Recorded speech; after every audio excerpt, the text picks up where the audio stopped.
لو تناهيتم إلى سر الحياة وصنعتم كائنا حيا نرى. دنیا میں دو چیزیں انسان کو اللہ سے سب سے زیادہ غافل کرتی ہیں. تین چیزیں سب سے زیادہ غافل کرتی ہے.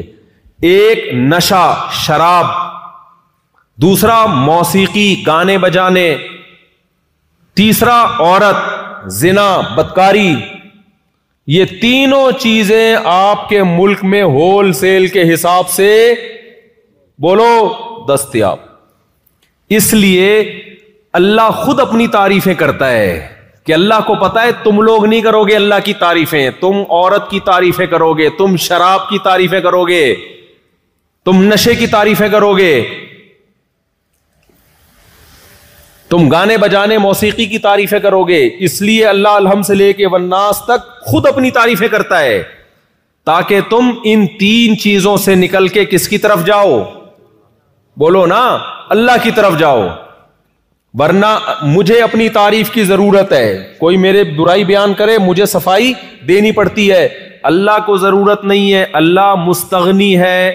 نبی صلی اللہ علیہ وسلم نے فرمایا اگر ساری دنیا کے سارے انسان اللہ کے خلاف ہو جائیں تو اللہ کی حکومت میں طاقت میں اتنی سی بھی کمی نہیں ہوتی جتنی ہم سوئی اس پانی میں سمندر میں ڈال کے نکالیں تو سمندر میں کچھ کمی ہوگی؟ کتنی سی کمی ہو, کچھ بھی نہیں ہوگی نا. تو اللہ کو ہماری تعریفوں کی بالکل ضرورت نہیں ہے, لیکن اللہ الحمد سے لے کے والناس تک اپنے کمالات بیان کرتا ہے ہمارے فائدے کے لیے, تاکہ تم شراب سے نکلو, تاکہ تم شباب سے نکلو. شباب سمجھتے ہو؟ شباب کا مطلب عورت زنا بدکاری, اس بکھیڑوں سے نکلو, اپنے رب کو پہچانو. اس لیے اللہ قرآن میں اپنے کمالات بیان کرتا ہے. اور ہم جب ان ملکوں میں آتے ہیں تو ہمارا تو فرض تھا میرے بھائی, ہم ان کے سامنے اللہ کا انٹروڈکشن کرواتے, اللہ کا تعارف کرواتے. یہاں آ کے آپ بجائے ان کو اللہ کی طرف لانے کے خود شراب کباب نشے کی طرف مائل ہونا شروع ہو جاؤ تو آپ سے بڑا بدقسمت پھر کون ہوگا دنیا میں؟ سمجھ میں آ رہی ہے کہ نہیں آ رہی ہے؟ تو میرے بھائی ہمیں بنایا گیا ہے, اور جو آدمی زیادہ خراب ہو نا ہم اس کو کہتے ہیں کہ تو ٹھیک نہیں ہو سکتا, ریپیئرنگ سے ٹھیک نہیں ہوگا, تجھے کھول کے دوبارہ جوڑنا پڑے گا.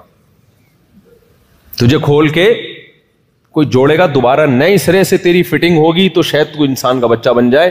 ریپیئرنگ سے تو ٹھیک ہونے والا نہیں ہے. تو یہ تو خیر ایک مذاق ہے. بتانے کا مقصد ہے مشکل کام خود بخود نہیں ہوتے, کوئی کرتا ہے.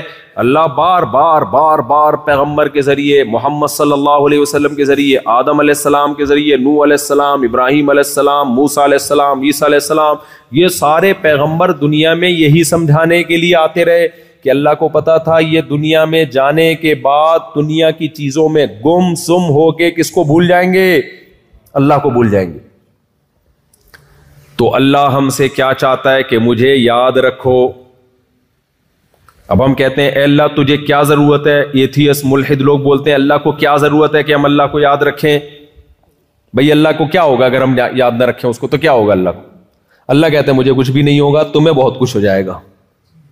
صحیح ہے نا, مجھے کچھ بھی نہیں ہوگا, تمہیں بہت کچھ ہو جائے گا. کیوں؟ ایتھیس لوگ پتہ ہے کیا کہتے ہیں؟ یہ میں ایتھیس کا ذکر اس لیے کرتا ہوں کہ آج نوجوانوں کے دل میں بھی یہی وسوسے ہیں. یار اللہ کو کیا ضرورت پڑی, ہم 5 ٹائم پابندی سے نماز پڑھیں, نہیں پڑھیں گے اٹھا کے جہنم میں ڈال دے گا. اللہ کو کیا ضرورت ہم اس کی عبادت کریں, ہم یہ کریں ہم وہ کریں. یہ سب مذہبی لوگوں کے بنائے ہوئی باتیں, اساطیر الاولین, پرانے لوگوں کے قصے ہیں. میرے بھائی ہمیں کچھ بھی نہیں پڑی, نہ اللہ کو پڑی ہے. اصل بات یہ ہے کہ اللہ کی صفات کے بارے میں ہم ان لوگوں سے نہیں پوچھیں گے جن کے پاس کوئی ہدایت نہیں ہے. اللہ ہم سے کیا چاہتا ہے, وہ کن چیزوں کو پسند کرتا ہے, کن چیزوں سے اللہ ناراض ہوتا ہے, یہ اللہ ہی بتائے گا نا, یہ اللہ کے علاوہ مخلوق بتائے گی؟ اللہ کو کوئی نقصان نہیں ہے ہماری نافرمانی سے, ہم فرما بردار بن جائیں اللہ کو کوئی فائدہ نہیں ہے، لیکن اللہ اپنی صفات بتاتا ہے کہ لا یرضی لعبادہ الکفر، جب تم خدا کی سے بغاوت کرتے ہو، اس کی نافرمانی کرتے ہو، اس نافرمانی پہ وہ خوش نہیں ہوتا، اس نافرمانی پہ وہ ناراض ہوتا ہے، اور جب تم اس کے شکر گزار بنتے ہو تو اس پہ وہ خوش ہوتا ہے۔ یہ کیسے ممکن ہے کہ دنیا میں کوئی کسی سے خوش ہو اور انعام نہ دے، اور جب کسی سے ناراض ہو تو سزا نہ دے؟ دنیا میں بھی لوگ جب ناراض ہوتے ہیں تو سزا دیتے ہیں، خوش ہوتے ہیں تو جزا دیتے ہیں۔ اللہ کہتے ہیں میری یہ صفت ہے کہ میں جب کسی سے خوش ہوتا ہوں تو اس کو جنت کی صورت میں بدلہ دیتا ہوں، جب میں کسی سے ناراض ہوتا ہوں جہنم کی صورت میں سزا دیتا ہوں۔ اب ہم کہیں یہ کیا بات ہوئی بھائی، یہ ہمیں اللہ کے بارے میں کس نے بتایا؟ تو بھائی جو جس کی صفت ہوتی ہے، کون کس چیز کو پسند اور ناپسند کرتا ہے، یہ وہ خود بتاتا ہے یا آپ فیصلہ کرتے ہو؟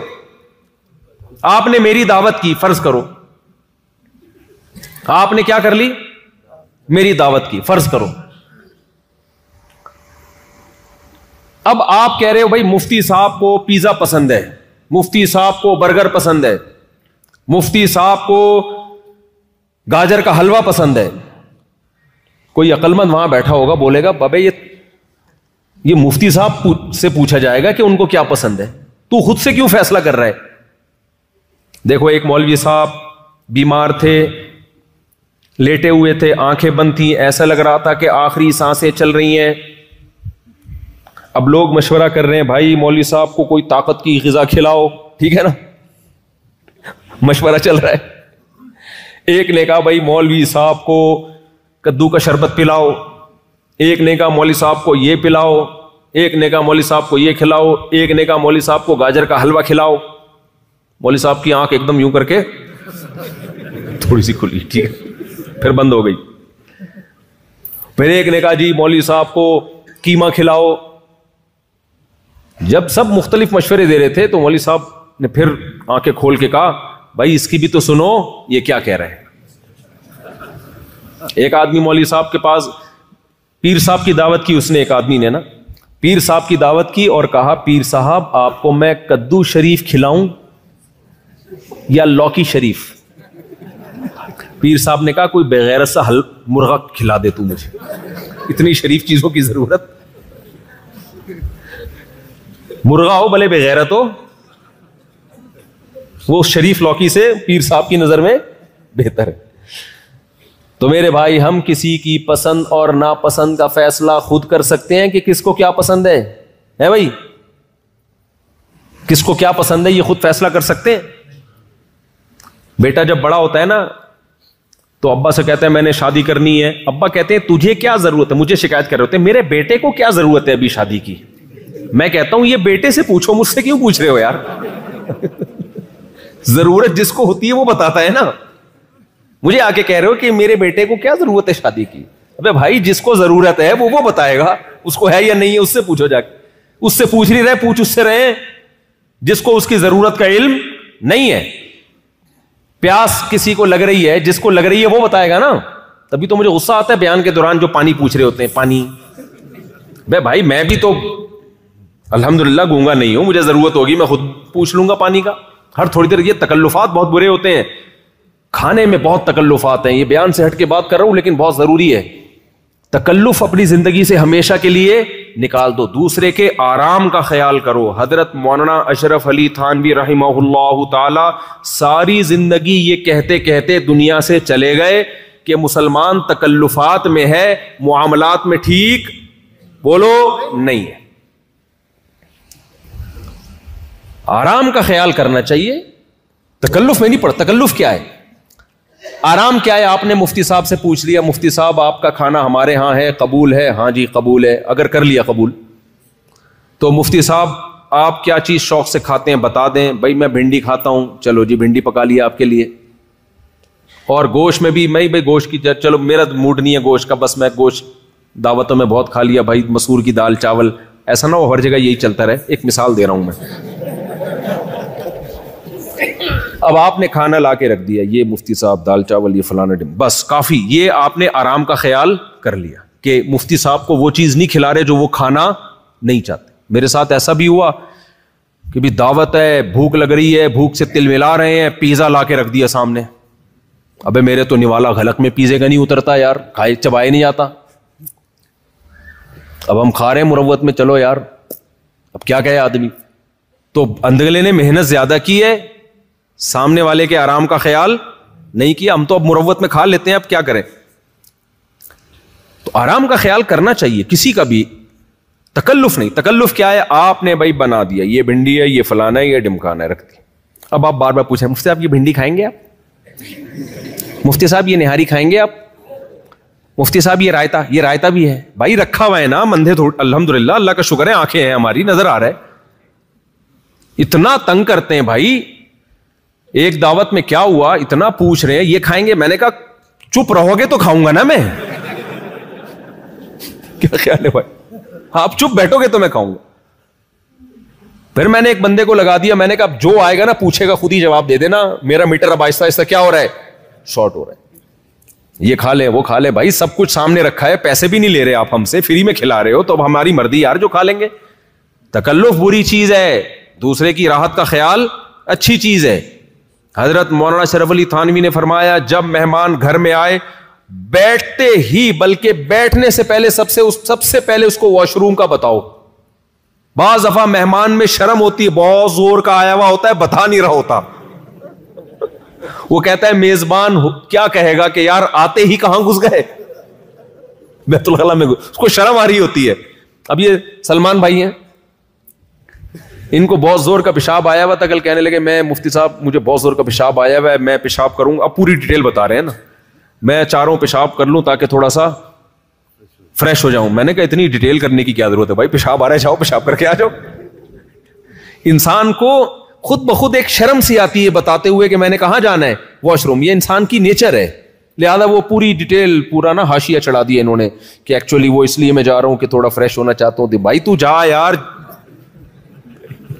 اس میں اتنی ڈیٹیل میں جانے, یہ نیچرل ہے. نہیں آ رہا تو ٹینشن کی بات ہے, پھر ڈاکٹر سے رابطہ کرنے کہ آ ہی نہیں رہا, آ رہا ہے یہ تو بالکل ٹھیک ہے. تو آداب معاشرت, یہ حضرت حکیم الامہ کی کتاب پڑھیں. آج یہ آداب غیر مسلم قوموں میں آ گئے ہیں, انگریزوں میں نظر آ رہی ہیں یہ چیزیں, ہمیں جاپانیوں میں نظر آ رہی ہیں, مسلمانوں میں شارٹ ہوتی جا رہی ہیں. تو انہوں نے فرمایا کہ جب کوئی مہمان گھر میں آئے سب سے پہلے یہ واش روم ہے بھائی, اس کو خود ہی لے جاؤ کان پکڑ کے, خیر اتنا نہیں کرو, اس کو بس بتا دو یہ. تو کہاں سے کہاں بات چلی گئی, میں کیا کہہ رہا تھا, بات کہاں سے کہاں نکل گئی. ہاں تو میں یہ عرض کر رہا تھا میرے بھائی, اللہ اپنا انٹروڈکشن, اپنا تعارف کیوں کرواتا ہے, اللہ کو پتا ہے. یہ لوگ زیمبیا میں آ کے, غیر مسلم ملک میں آ کے جب چاروں طرف شباب بھی دیکھیں گے اور کباب بھی دیکھیں گے اور شباب بھی دیکھیں گے اور شراب بھی دیکھیں گے, تو ان کو اللہ سمجھ میں نہیں آئے گا. پھر جب ان کو کوئی آ کے کہے گا فجر کی نماز جماعت سے پڑھو, کیا ٹینشن والا کام. ہاں میں یہ عرض کر رہا تھا, یہ بتا رہا تھا کہ اللہ ہماری نیکی سے خوش ہوتا ہے, اور تھوڑا خوش نہیں بہت خوش ہوتا ہے. اللہ گناہ کرنے سے ناراض ہوتا ہے, اور تھوڑا ناراض نہیں بہت ناراض ہوتا ہے. تو اللہ کی یہ صفت ہے, اللہ کی یہ چاہت ہے. اب یہ چاہت اللہ میں ہے یا نہیں ہے, یہ میں نہیں بتا سکتا, یہ آپ نہیں بتا سکتے, یہ ایتھیس ملحد نہیں, یہ گورا نہیں بتا سکتا, یہ جیپنیز نہیں بتا سکتے. یہ جو ذات ہے وہی بتائے گی. تو اللہ نے پیغمبروں کے ذریعے, آسمانی کتابوں کے ذریعے ہمیں بتایا ہے کہ میں ایسا نہیں ہوں جیسا ایتھیس اور ملحد میرے بارے میں کہتے ہیں کہ تم نافرمانی کرو تو مجھے کوئی غصہ نہیں آئے گا, تم میری فرما برداری کرو تو کوئی خوشی نہیں ہوگی, جو نافرمان ہے اسے مار کے مٹی کر کے ختم کر دوں گا, جو نیک لوگ ہیں انہیں بھی مار کے مٹی کر کے ختم کر دوں گا. نا نا نا نا نا, کوئی میری فرما برداری کرتا ہے, میرے لیے قربانی دیتا ہے, میرے لیے صبح نیند قربان کر کے مسجد میں حاضری دے کے فجر کی نماز پڑھتا ہے, مجھے وہ تھوڑا اچھا نہیں بلکہ بہت زیادہ اچھا لگتا ہے. اور جو نماز قضا کرتا ہے مجھے وہ تھوڑا برا نہیں بلکہ بہت زیادہ برا لگتا ہے. اے اللہ کیوں برا لگتا ہے, تیرے اندر یہ صفت تو ہے مگر اس کی ریزن کیا ہے, اللہ کہتے ہیں کہ ناشکری دنیا میں کوئی عقل مند آدمی بھی ناشکری کو پسند نہیں کرتا. آپ نے دیکھا ہوگا ماں باپ بچہ جنتے ہیں, بچہ نافرمان نکلے جائیدادوں سے عاق کر دیتے ہیں, بد دعائیں دینے پہ آ جاتے ہیں. تو اللہ نے اپنی صفات پہ انسان کو پیدا کیا ہے تاکہ انسان کو اللہ کی صفات سمجھ میں آئے, اللہ سمجھ میں آئے کہ اللہ کیا چاہتا ہے. تخلقوا باخلاق اللہ, حدیث میں آتا ہے